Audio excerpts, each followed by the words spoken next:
Ladies and gentlemen, children of all ages, welcome back to another episode of Always Almost There, Day After Show Live. My name is Ryan, and that's Neil, and we're here today to talk about Goose at the Fox Theater in Oakland, California on September 25th, which is last night or this morning, depending on your time zone. Hi, Neil. Hey, really digging the big intro here. It's a Thank you. shift. It's a shift on this tour, and yeah, We're man, we're it's we're it's great. professionals here on Always Almost There, so we gotta keep it very clean Yeah, and polished as we do. yeah, right. Sounds good. Yeah. All right. Awesome. Well, we've got a good show to dive into. Nice late night for me last night. You went to bed I did. before the show started, which is smart and responsible of you. But hey, there's Hey, Goose. I woke up 2 hours after the show ended and went to work. That's pretty good. So, I mean, I might just wake up like an hour early tomorrow and just listen to most of the show before I go to work. So I get that vibe of having stayed up all night. I don't know. We'll see. Not a bad call. Well, Yeah. we've got a couple of guests on today who are at the show, and we're gonna bring them on right now. We've got Adam and we've got Brad. Hello, guys. How are you? Good. How are you? Doing good. Nice to Thank see you guys so much for being here today. Before we dive into the show, obviously, want to give a huge shout out to Brad because Brad is Brad Serling of Nugs, and without him, I would not be able to stay up until 3 o'clock in the morning watching a very excellent webcast of last night's show. So thank you, Brad. Much appreciated. My pleasure. Well, and thank you for being here today. Really excited to have you on the pod. And Adam, very excited to have you back. We had you on in the spring, and excited to dive into last night's show. Well, before we get into obviously the show itself, let's go through a little pre-show vibe check. What the venue was like, where you guys ended up. Adam, why don't you start us off here? Sure. I was fasting yesterday for Yom Kippur. Did Jewish services in the morning. Rushed to the airport. Got in.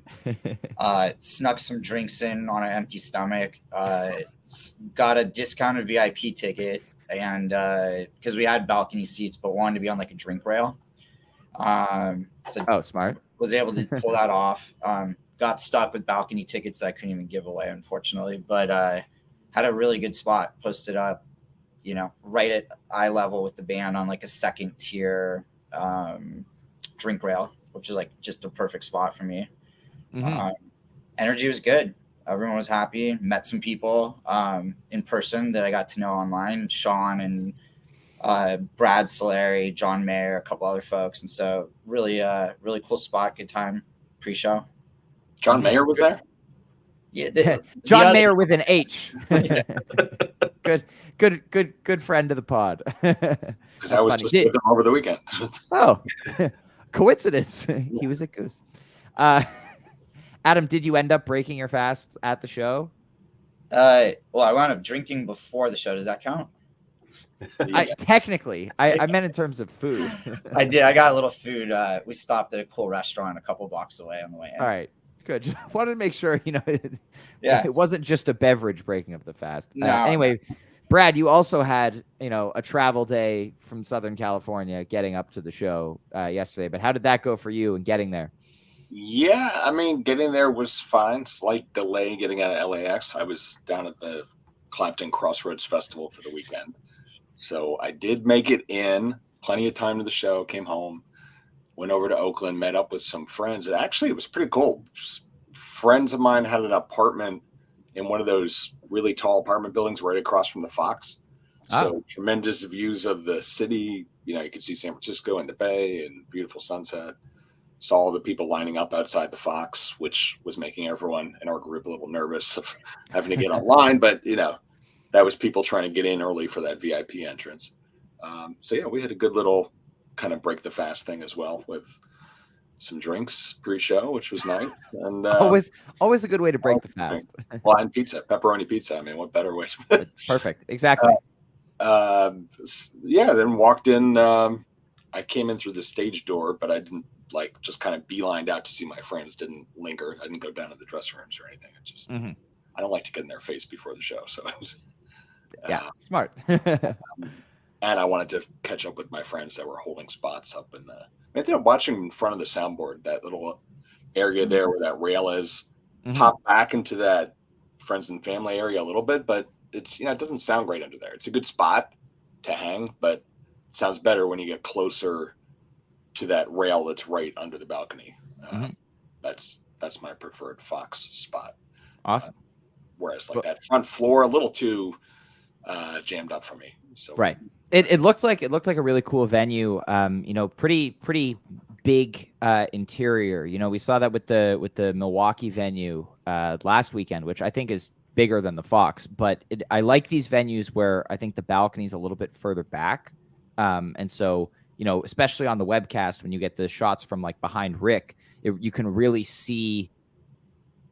I don't know, more of the crowd. I don't know. It just I like the view, and it feels bigger and not as cramped in. I don't know if that makes sense. Yeah, I do like the Fox. I mean, selfishly, I wish they were at the Warfield again because I live in San Francisco. Hell of a lot easier to get down to the Warfield than to, cross the Bay Bridge at rush hour time. I took BART, so at least I avoided the traffic, and thankfully got a ride home from a buddy who lives in the city. So that was nice. Nice. Neil, what about you? Obviously, you listened this morning. What was your setting like for your first listen to this show? Oh, my first listen? I mean, I put it on like right when I woke up because there were a couple of things right away when I looked at the set list. I was like, I need to hear this immediately. So like as I was showering and getting ready for the day, and in the car on the way to work, and then like 3 different times today because I just wanted to check it all out. I have a hard time like listening to the show when I'm at work. Because like I'll miss whole sections and I got to go back and long story, doesn't matter. But I was, deep in slumber when the show was happening for sure. Yeah. So. Well, I mean, it's a good thing you were deep in slumber when you were proven wrong based on the opener. Yesterday, Neil and I were having an intense discussion about whether Flowdown was due or not. And Neil presented very compelling facts and logic for why Flowdown wasn't necessarily due. And I just told him that, frankly, it was due and it was going to get played. And lo and behold, Flopener. I will never stop being amazed. I will never stop being amazed by how the universe rewards your hubris. It is incredible. But I mean, you knew it. Hey, it's only been, including last night, 3 times in 24 shows, which is, this is a kind of song they absolutely beat to death before. Now it's somewhat more on the rare side. There's no telling when they're going to play it, but you knew. Obviously, you knew. So there it is. It was interesting to hear in the crowd among the Bay Area fans that might not know Goose that well, but came to check it out. How many people were saying, "Oh, this sounds like a Fish song," and that I don't mean to. Of course, people. Oh, Goose sounds like Fish, but that happens to be a song that when they open the show with it, it's like a Fish show, and It's definitely on the fishier side of Goose's catalog. Our good friend of the pod, Brian Brinkman, really loves this song, perhaps too much, some might say, some being me. But so these first 3 songs of the first 3 songs of the show, Flowdown, Jive 2, and The Whales. Brad, why don't you continue? Take us through how you felt about this opening trio here. Well, I was psyched to hear Jive 2. And the Whales, when it started, again, one of my buddies who's kind of new to Goose was like, "Oh, this sounds like Eminence Front," and he knew it wasn't, but it had kind of that vibe. Yeah, it had that. So it was, again, it's nice to see the band with people who are new to Goose as well as people who've seen 7 zillion shows because you get kind of a balance of different people's perspectives on it, and it felt like. A lot of the it was a Monday night, so people are typically toning down their level of partying, except for the group of people that weren't. And so the dude who slammed into me during the Whales and knocked my drink over, who was having a little too much too fast. But it's just weird to see that on a Monday night. But yeah, it got the crowd moving. Adam, that wasn't you, was it? It wasn't. It probably was me. Somebody I forgot it was Monday night. Maybe that was the problem. I forgot it was a Monday. Yeah, Peter should have done a poll like, who broke their fast with drinks before the show today? Yeah, just straight whiskey, Yeah, and exactly. no pizza. People were going pretty strong for a Monday. I was surprised. Yeah, we'll see. Yeah, it was a long day of repenting for your sins, and you got to start the new year of sinning, on a strong note. Yeah. Anyway, Adam, Flowdown, Jive 2, The Whales. Yeah, look, I thought great opening. I mean, the Flowdown had a really long intro. And so I know the last year or so, they've really kind of extended out that like dissonant Simpsons theme, like that breakdown, like noodly part in the beginning. This one felt like it had a full jam. Like I was listening this morning and there's probably like 4 or 5 minutes of just pure Flowdown jamming. Like almost felt like middle of the song at the head. So I thought that like really sucked everyone in. Thought it was good. Jive 2 was solid. I didn't think it was special, but I thought it was just solid. I think it's a good follow up to that. And Wales is Wales. It's always a banger. I don't think a year ago I would have said that. This song has grown on me a lot. Same. They didn't do quite as long a like rockabilly space intro that they've done sometimes, where it's like really patient.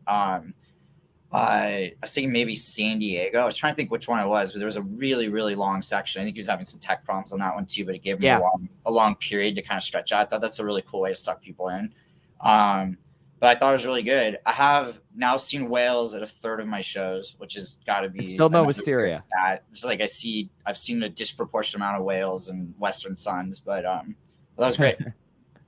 Awesome. Well, yeah, your point about the Flowdown intro being like atypically really good last night, I totally agree with. There was a different kind of vibe to the intro. Felt like they were consciously trying to, poke and prod at the normal jam a little bit. And there was like 15 seconds where it felt like they were like just actually going to jam it out after the whole intro thing. But then they went into the composed part and the rest of the song. But as far as flow openers go. Yeah. OG vibe, right? In the olden days, they used to say the Back jam in the came day. before the song. Yeah. Right. So this was typical back in 2019, let's say. And cool that's back, right? Because sometimes that intro to Flowdown, like we've had like Noah on before where it's just like you're not really sure what to do. And it's just kind of a little bit of a drum beat and you're like waiting for a couple minutes for it to start. But like you get a nice actual jam beforehand. It's really how a flow opener should be. That's 100%. Cool. 100%. And Jive 2, we've had this new arrangement in Boston and again last night where you have the Peter solo, and instead of going clav, organ, chorus, Rick solo, in Boston he just did clav. Last night, obviously, there were very sad clav tech issues. I had the clav tweet like in the drafts. I was ready to hit the button, and then I was very dismayed at the burst of feedback and the not working clav that happened. So thank you to the Goose crew for fixing it. For Rockdale. But we'll get there. But I like this kind of thing where there's the Peter solo and then Rick kind of picks it up and they just kind of hang out in that groove a little bit. And I'm looking forward to seeing whether they take that out. We Jive 2 has generally been a contained song. Like it's the best Jive in my opinion. We'll never complain about hearing this song ever because I love it. But it's not a song that's a jam vehicle necessarily. And there were a couple versions in 2021 where they did that like quote unquote third jam, 5/8/21 and 6/11/21. And so I'm curious if they're looking for, new avenues for improvisation and whether this modification to Jive 2 is going to turn into something like that in the future. I'm curious if you guys have any thoughts on that. Oh, if it turns into the bonus jam from like Swansea or Caverns. Yes, please. I mean, that's some of my favorite Goose jamming of all time is the bonus jams that came tacked on, especially the Caverns. I mean, that was one of the jams that made me say, I'm going to listen to just about every note this band plays. Is it like one of their greatest jams? No, but it's like one of my favorite.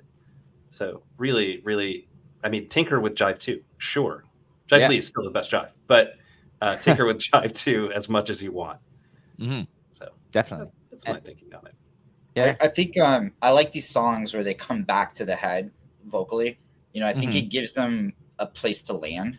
Sometimes their jams drift at the end or stop abruptly.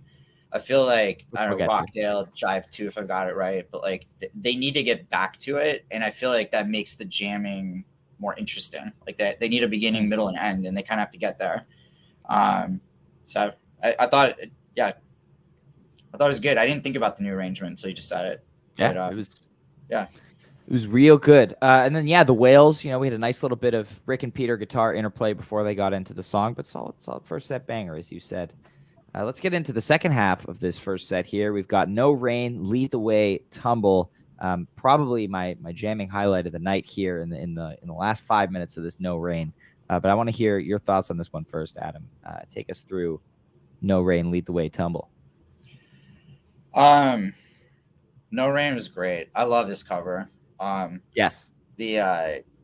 I think they just nail it. Rick's vocals are solid. It's especially for a lot of us that are a little older, it's a song that we grew up with. Like, it was a high school song for me. I saw them 30 years ago, like October 93. And I saw them play that. So it's a little bit of a sort of renaissance song for us. But I thought it was really good. That section that you mentioned, first of all, I think just coming out of the chorus, it just, that whole section's good. You have a lot of really good stuff going on. Rick's just sort of vamping. Like, he's kind of poking and prodding and sort of trying a couple of different themes. It was really pretty. I felt like this was one of the ones, though, where they were looking for a handle and didn't find it. I know you were saying, like, you thought it was, like, one of the better spots. I actually wondered if they were exploring but couldn't find what they were looking for. But love that song. The flip side is I actually don't like Lead the Way. Like, it's just not a song I like. I know. Sorry, leave. You're kicked off the pod. Bye. Goodbye. I don't actually love it, but I thought last night's was really good, and they found a really nice blissy ending that I thought was like just a great conclusion to it. Left on a high note. Tumble was interesting because I actually thought it was a precursor to the second set, like lots of tension and release jamming. Almost felt like Madhavan jamming a little in it. Like really heavy.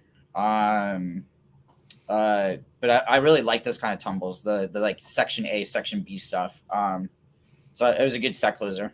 Yeah, definitely. And I mean, shout out to the dog or cat guy banter from Jeff last night. The banter this tour, we keep talking about it, but the banter this tour has just been so unbelievable and so good. We'll get to my favorite banter of the show in a minute. Jeff has been on fire lately. It's just random. Yeah. You like doggos? So Brad, should we start tracking out the banter? You can put that in the show notes. Like, I before just don't know. Flowdown, Jeff said college. Yeah, we can do that. Yeah, technology. Maybe we do subtitles. We could turn on captioning, closed captioning on the closed captioning on the webcast. Like with Jeff, sometimes you need it. I mean, I don't know how much you heard in the audience last night. And so morning, I was listening this morning. I'm like, what's he talking about? I don't remember that at all. So I don't know if it just didn't come through the room that well. Yeah, I didn't remember that at all. It typically doesn't. Like when there are sometimes speaks. when Jeff like kind of like mumbles into the mic a little in a low voice, and you don't. Yeah. If there's people talking around you, you're not going to pick it up. Right. Yeah, it gets lost in it. But yeah, no, it's always fun when you're at a show and there was banter, but you don't know what it was, and then you go back the next morning and you're like, oh, that's why it was funny. Like, yeah. Brad, what are your thoughts on No Rain, Lead the Way, and Tumble here? I thought that was a big jam out of No Rain, and it did kind of peter out at the end of it, but it got, it got the crowd moving for sure. I think it raised a lot of eyebrows from, again, the crew of fans there that might not know Goose that well and didn't know that they covered the song, because like 3 different people asked me, do they play this a lot? Not knowing if it was like a regular thing or a surprise thing or so it was nice to see that reaction. And then it went into that really big jam that Lead the Way. It's always delightful to hear in my book. So it was fun. I don't remember anything exceptional about it, but it was just a good way. It was great. Yeah. And then Tumble, I think, is a strong set closer and one of my favorite Goose songs. So it was nice to hear that. It felt like it was ramping up towards an end of set. And I think it left it by the time the lights came up, everyone around me was, whoa, that look of exasperation in a positive way. Yeah. Well, yeah, it's great. And this No Rain to me is like, I love the like kind of like bouncy and like light groove that Spuds gets into there. They they get into this very low key funk, and just like it felt like very laid back. What was that there, Neil? It's Thatch, dude. I mean, it was a very slow, Interesting, very quiet Thatch. Listen close Interesting. next time you go listen to it. But it was absolutely a Thatch jam. You could have. It's funny to say that. I thought at one point that they were. I forgot until you just mentioned that. I thought that they were going to go into Thatch there. Yeah, I mean, it was absolutely like you could remove that jam, place it right in the middle of a Thatch, and you would never notice the difference. So, like, actually unique for No Rain to have a funk jam like that in it. Mhm. Also, Two Guitar Goose is the best Goose. So there's that part too. Well, I mean, and it was 2 guitar song, but It's a 2 guitar song, and then Peter immediately jumped off, which is kind of a shame. But the jam that they found was pretty good. But so the last 2 shows, I first noticed it in the what jam was it from Cascade Equinox? It was one of the jams from Cascade Equinox. Maybe it was. Okay, I'm now blanking Mist? on what it was. What? Mist? No. Hang on. I'm gonna look at the set list right now and see if it. Okay, I can't remember. Maybe it was one of the jams from Cascade Equinox. I noticed that Peter's using this new phaser effect on the Vintage Vibe. It's like a very like long phaser, and so it's not like super noticeable, but you can tell it's kind of going like the filter's like opening and closing very slowly as he's playing, and that was such a huge part of why I loved the No Rain last night. It just the vibe has been sounding so good this tour with the new delays he's been using, and so it's cool that that's not the end of the experimentation he's using or he's doing with its effects, because this phaser adds such a cool sound to that jam, and he's sprinkling a little synth in there too. And your point, Adam, earlier about like jams kind of ending abruptly, like I felt like this No Rain definitely could have kept going, and they could have kept exploring, but I feel like a lot of times when they get into a low-key funk groove like this, or just a funk groove, Rick likes to just end it at some point, instead of continuing. Another jam that comes to mind is the Madison Indian River I listened to the other day, and similar kind of thing. Like, they just go, they're jamming, it's amazing, and then they get into this funk groove, they, explore this funk groove, and then instead of, continuing trying to find a new idea, it just kind of, cuts. And I felt like this No Rain definitely could have kept going a little longer, but it was really, really good. And I look forward to seeing more of this kind of patient, low key jamming from them, because, we've been seeing so much high octane, amazing jamming like that, like the Bonner Thatch, for example, just, has no let up in it for 25 minutes. But I want to see more of this patient stuff, because there's so much potential in that for them. And Lead the Way is amazing. Thank God it's back in rotation. I say that every time they play it, and I'm going to keep saying that, because thank God it's back in rotation. And Tumble, very solid set closer. Not much to add there. Neil, you got anything else? No, just echo a couple of thoughts from that set. The No Rain, I feel like No Rain, every time it's played, we find ourselves saying, I really wish there was more of that No Rain. Yeah. And the interesting thing, you know what? They ruined it for us after 2-2-22, because that version is so good. Right. So, I mean, the interesting thing, though, is the jam that happens in No Rain is never actually associated in any way with No Rain itself. I mean, it is so thematically different. But, like Adam said, it is a throwback song. In fact, I heard way too much of it in high school and swore Blind Melon off for like 4 years. I was like, no more. I can't take any more. But, Blind Melon or Spoon, Neil? Spoon was like later. That was like way after high school, man. No, but if you had to choose between the two. Oh, Blind Melon. Oh, totally. But that's like a long story that we're not going to get into as to why. Of course. But Lead the Way is a great song because you are guaranteed, anywhere between 7 and 12 minutes of a gorgeous little jam at the end of it, right? So you can say what you will about the song itself, and you can say, like, I could deal without that in the set. It's always why? good. I don't know who would say that. I know you, Adam, but like, come on. I was just trying to get some free penalty shots out of Sean. Amazing. But you're guaranteed that gorgeous little jam every time. And frankly, there's just never enough of it. But so that was great. Tumble is one of those songs when it's a great bookend on a set, right? Love it as a first set closer. But this one's got to scare you if you're in the audience. And I'm surprised nobody said this, because when they started playing it, if this is like a 25-minute tumble, let's say. Oh, yeah. Or 23-minute tumble, like, there goes your second set. Like, Right. you're done. But Because of they didn't do curfew, that, yeah. thankfully, this time. This is a short tumble. This is a very, very short tumble. 14, 15 minutes. I mean, Yeah, the second set merciful. was also pretty short, but Right. you know, Yeah. Right. we'll get to that. All right. Well, let's get into set break here. You know, Brad, how were you feeling at set break? You know, expectations for the second set. What was everyone in your crew? What was the vibe like?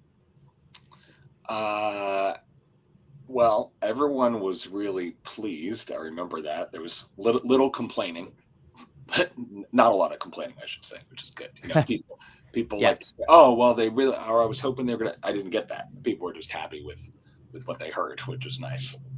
You know, when I go to a show, I go in with no expectations, because then you can't be disappointed. And then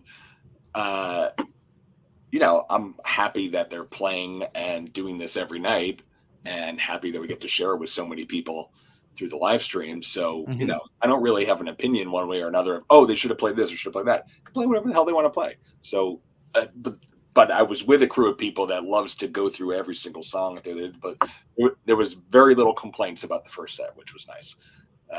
And there were a lot of expectations for set 2, and people were talking about event, and so they did play a lot of that stuff, which we can get into. But yeah, it was a good vibe. I mean, Awesome. Adam, what about you? Were they, how were the penalty shots? Yeah, set break was good. Actually, I went to college up here, so a lot of my buddies are still here. Lived up here for a while, so spent that sort of finding people that I hadn't seen in a while. So I had a really good time. Met out in the lobby, just chatted for a while. But I think that energy, everything's good. I think everyone felt good then. I think Tumble's a great set closer. It's not my favorite Tumble, but They I went thought on a high note. It ended with high energy. And I think everybody kind of was like, cool. I think time management was really interesting, because it seemed like they had a lot of time left in the evening at set break. Like, I don't remember the time, but when I looked at our watches, I'm like, oh, they could play a really big second set. I don't know if the curfew was earlier. Maybe it was like 11:30, not midnight. It was 11. Yeah, it was 11:30. Okay, so that explains, like, there was like a half hour. You're like, wow, there's a lot of time. But no, I thought everybody felt really good. A lot of people are talking about No Rain. I agree with Brad. I think there's a lot of people maybe that don't see him a lot, or seen him but haven't caught that one, and we're like, damn, that's a good cover. Got it. Awesome. Yeah, I think, I was looking at the clock as well, and I was kind of like, yeah, like, we're probably going to get, depending on how long set break is, they've had some shorter ones recently. This one was like 30-ish minutes or so. And so, they came back on with, around, just like an hour and 10 really, or an hour and 15 until curfew. So we knew it wasn't going to be super, super long. But, they dive right back in. Nice echo of a Rosewood Heart sandwich to kick off the second set. The clav still wasn't working for Echo. What is a clav? Jeff inquired. People wanted to know. Peter said there's a tweet, which is factually true. There is a tweet. Did Jeff say that? I didn't hear that. Peter. So yeah. So Jeff goes. Peter, what is a clav? People want to know. And Peter goes, I don't know. There's a tweet. and then Rick was like, we'll look into it. I'll be abundantly clear. That was not a Ryan Storm shout out. No, it was not. I mean, well, maybe it was a clav tweet shout out. It was a clav tweet shout out, which is the second time from stage the clav tweet has gotten a shout out, which is absurd. Like, they got to chicken satay that, man. Once it starts, like, chicken satay it and just be done. For those of you who don't know, I have a theory about when Goose talks about chicken satay from stage. It is a code word to tell the other band member to stop talking. But that's great. Go back and listen to some old cuts. 2021. Yeah, there's a lot of chicken satay going on. Yep. Anyway, so he opted to take Echo on the vibe, which I thought sounded pretty cool last night. But and the sandwich was great. It was really good. Like, I think it was like 25 minutes or so when it was all said and done. But really solid sandwich, good flow, but nothing crazy in terms of jamming. Brad, I'm curious, what were your thoughts on Echo of a Rosewood Heart? Well, I thought it was cool, the faster tempo Echo, and then going into the slower tempo when they brought it back after the Rosewood Heart. I mean, it's actually one of the songs that first really got me into Goose was Echo of a Rose. So I was really pleased when they opened the set with it. And, again, got people's butts shaking, which was nice because, Monday night, set 2, a lot of people are going to look at their watch like, oh, I need to think about when I'm getting home. And, but, got the crowd back into it immediately. And, I thought that was awesome. A really nice treat to have that open up this set 2. Amazing. Adam, what about you? I'm going to say Echo belongs as a set 2 opener. I went back and looked at set 1 openers, which I felt like I opened a lot, but I think I just, again, saw disproportionate of them, for them. But it's opened set 1 8 times and set 2 before last night 5 times. And one of them was the Seattle one, which wasn't really a set break anyway. Yeah, it doesn't count. So it's only been in the set 2 opening slot 4 times before. And I thought this is where it belongs. That's all I kept thinking about there is you come out of a high energy tumble and then it's sort of it builds to high energy, but it pulls you in. It's like it doesn't just hit you across the face when they kick it off. You kind of get sucked back in. I think it's good for people migrating back to their spots and whatever. But I'd say that the only thing I think about this section is it didn't live up to what it looks like on paper. Like this could have, like on paper, this is like, wow. We've seen stuff like 3-5-22, Echo, Rosewood, Echo. And so it wasn't that. But I mean, I'll never say no to Echo Rosewood. I thought the transition from Echo into Rosewood and honestly back into Echo, those were really fantastic. Good. Yeah. Rick kind of, we talk about how Rosewood kind of has these 2 distinct jam segments a lot. You have the type 1 and then the type 2. And so after the big type 1 peak, he kind of just, built it back into Echo pretty quickly, but it was nice and smooth. Neil, you got thoughts on this? Yeah, I'm just reminded of the time that they played Rosewood Heart with Echo in the middle. You remember that one? We talk about it a lot. It's, of course, March 9th, 2022. Okay, Neil. I was having trouble queuing up the We're date not there, doing so this. I'd like pause a Okay, few for those times. of you who may be confused, they did not play Echo in the middle of Rosewood. They got into an Echo jam in the middle of the 38-minute Rosewood on 3-9-22. Neil is wrong. And I actually thought of you last night at the end of Rosewood when he started going back into Echo. I typed Echo of a Rose on the setlist tweet, but I was like, I'm not going to send it until he starts singing again because it sounds like they might be jamming for a minute longer. I have an audio clip of Peter saying we played Echo. It's a guest on our podcast. He said it. That's the same kind of audio clip of the people that said that he picked the Legend Valley All I Need as Jam of the Year, which he didn't. Yeah, we don't trust those people. But in any case, set list wise, this is great. This is exciting stuff. I just think these 2 songs are like peanut butter and chocolate. You jam them together and they always sound great. Yeah. I mean, it's just killer. I mean, set list wise, make a little commercial out of it. Yeah. Oh yeah. Right. Get peanut butter in my chocolate. Classic. But yeah, you got Echo in my Rosewood. Yeah, you got Echo in my Rosewood. Like anytime you want to get some Echo in my Rosewood, okay with me. So I was expecting, when I looked at this on paper, I was expecting more of a jam. I think that's what a lot of people are saying about this show, and maybe that's like the big criticism of this show, which is otherwise really well executed, right? Is like when I look at this on paper, it's like, holy smokes, this is like one of the best second sets they've ever played, right? Didn't really work out that way, I think, in terms of timing of jams and stuff, but still like very, very good. Yeah. So awesome. How far are we going here? We're just doing Rosewood or Echo Rosewood Echo here, or are we talking about Rockdale? Now we'll wrap up the rest of the show here. Rockdale, Madhavan, Love Light. Adam, go ahead. Yeah. I mean, Love Light I'll talk about separately, but Rockdale, Madhavan, I thought kind of the way I feel about the whole show. They were good. They weren't exceptional. Right. But I didn't leave feeling disappointed, like I didn't get my fill. I just also didn't leave going like, man, that Madhavan jam. So I thought it was perfectly, I thought it was great. I thought it was a good mix. Good good energy. The I like the thick sound that Rick gets sometimes in Rockdale's. Is this crunchy like envelope filter, and he was like all over that. I think people think Rockdale's a band cover. It is. It is.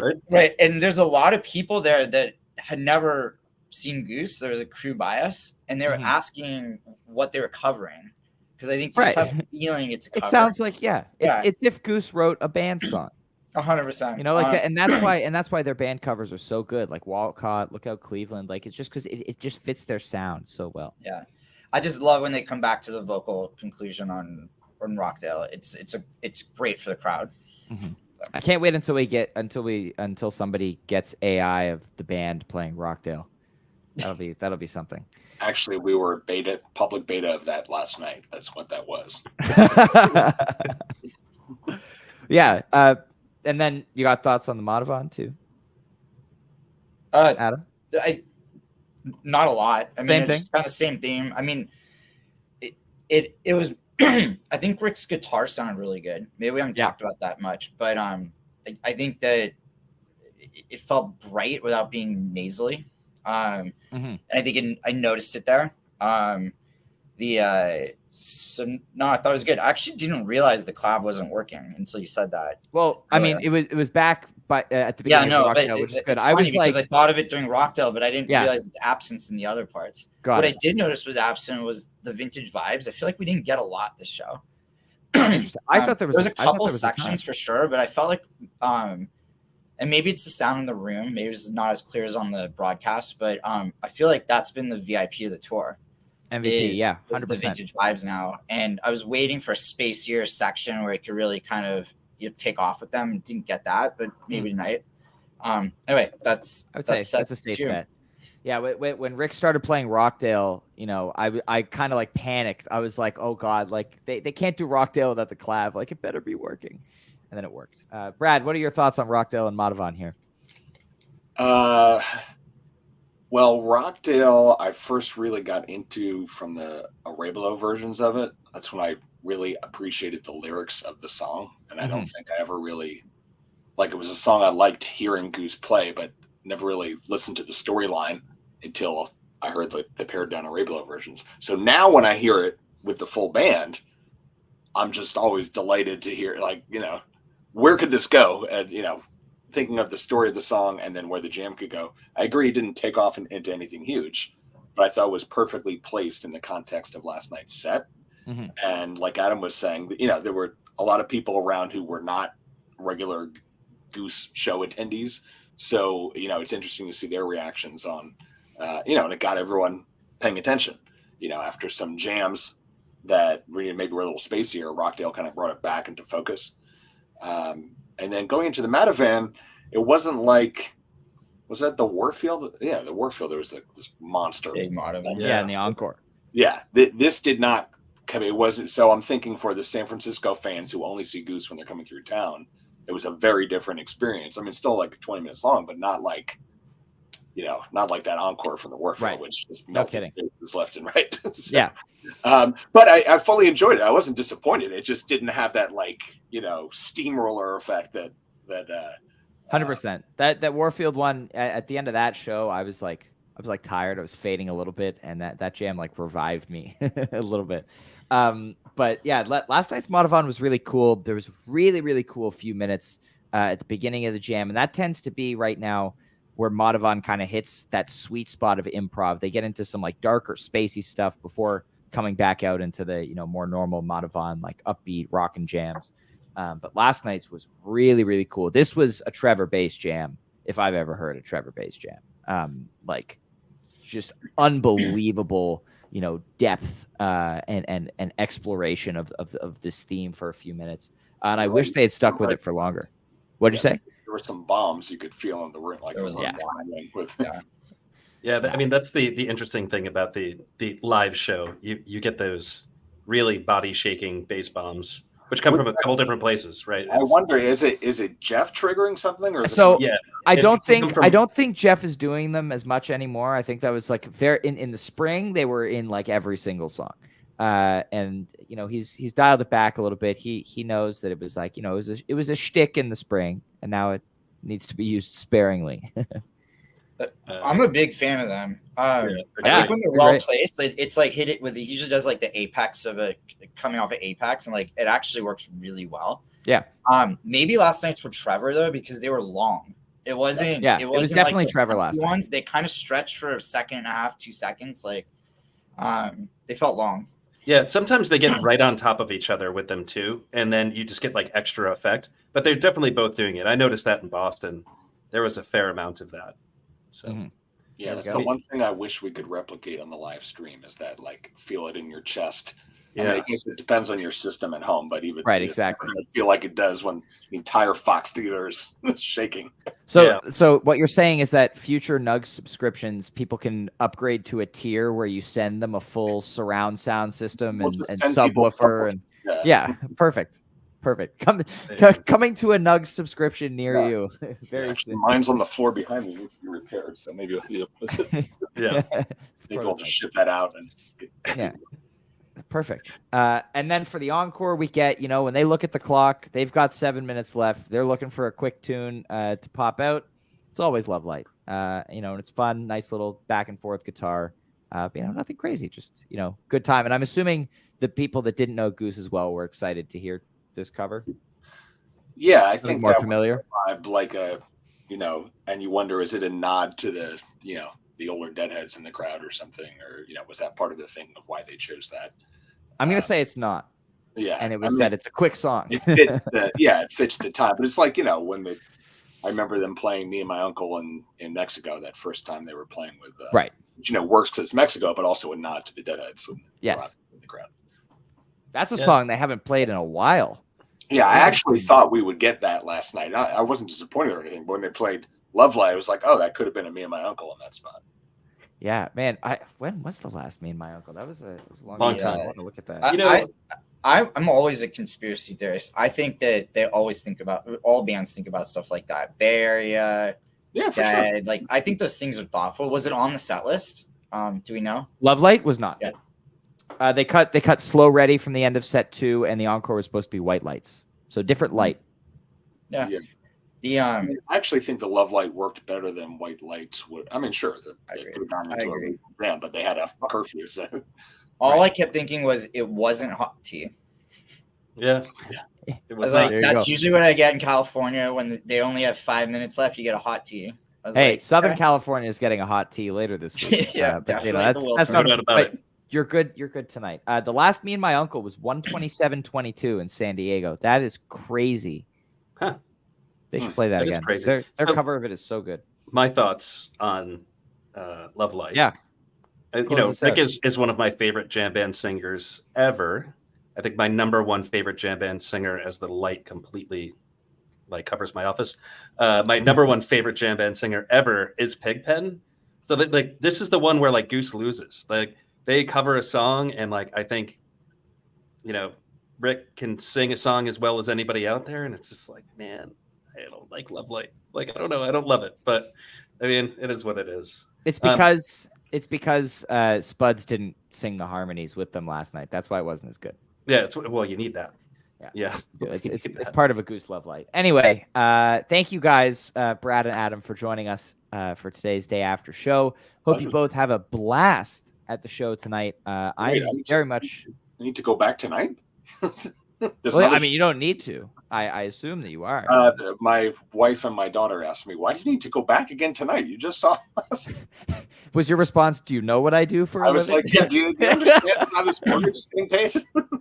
But I hope you both have a blast tonight. Hopefully going in having eaten more is a better experience. I'm looking forward to another late night tonight. They're closing out the second 5 nights in a row of this tour. And I'm hoping they come back, very, very well rested tonight and give us a banger. And so, I think we're getting that, Banger Tuesday. It's what they say. Yeah. Never miss a Tuesday show. Exactly. Exactly. Well, thank you both again. And thank you everybody so much for listening to today's Day After Show or watching today's Day After Show if you're tuning in live. We'll be back tomorrow, of course, to recap tonight, 3:30 p.m. Eastern. Always please come and share your thoughts with us live because we always want to hear from as many people as possible. Shawnee Mack thinks you're getting a Doc Brown tonight. We'll see if that happens. I think there's a much higher possibility of Adam getting penalty shots than there is a Doc Brown tonight. But, have a blast, guys. And we'll see everybody back here tomorrow, same time, same place.